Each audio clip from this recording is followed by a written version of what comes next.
So there's a big race for the new chair of the Democratic Party, which relates to what I want, what you've written about and how the Democratic Party rebounds.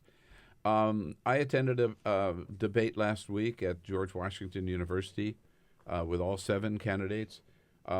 We're trying to get them all in studio so far. 3, Ray Buckley and Pete Buttigieg, and Sally Boynton Brown have been in. We hope Keith Ellison and Tom Perez will be in. We've invited them all. So the Women's March on Saturday, Women's March. I would think that all of those candidates would be there to show that they identify with the grassroots and with the people. Instead, they all went down to Florida for a big meeting with high roller Democratic donors. Why?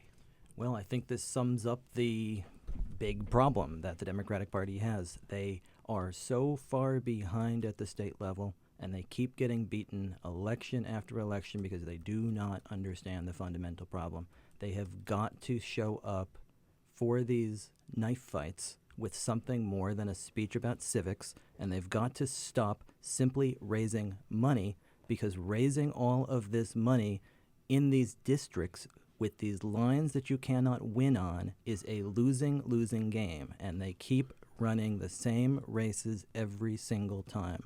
What you saw in 2016, even in states like North Carolina and Wisconsin, states where there are hot-button issues, states where there are activists in the street, the Democrats could not even find candidates in a lot of these races. In North Carolina, 57 of 120 state house seats went not contested by a major party. Whoa, 49 of 99 assembly seats in Wisconsin. There is an organizing problem. There is a candidate problem.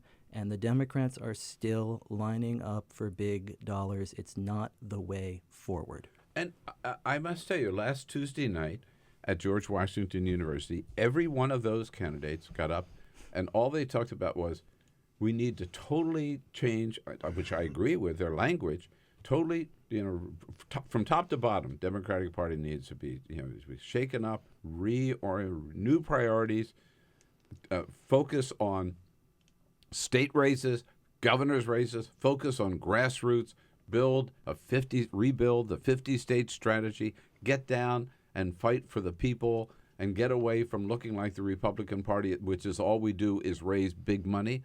And here's a test on Saturday, and where are they? They're with 100, I don't know how many were there, maybe 100 big donors in Florida, instead of being with 1 million people on the Washington Mall.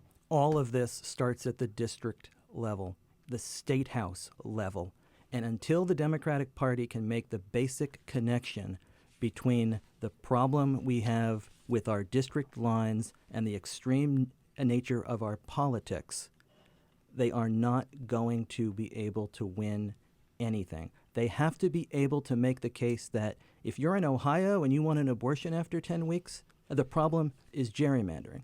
If you're in North Carolina and you're transgender and want to use a bathroom of your choice, the problem is gerrymandering. If you are in Michigan and Wisconsin and want collective bargaining rights, you don't have them because of gerrymandering. If you're in Flint and you want to drink water that is not toxic, gerrymandering is what gave you the emergency manager bill. We have to connect the civics to the extreme policy outcomes. And until that happens, nothing changes.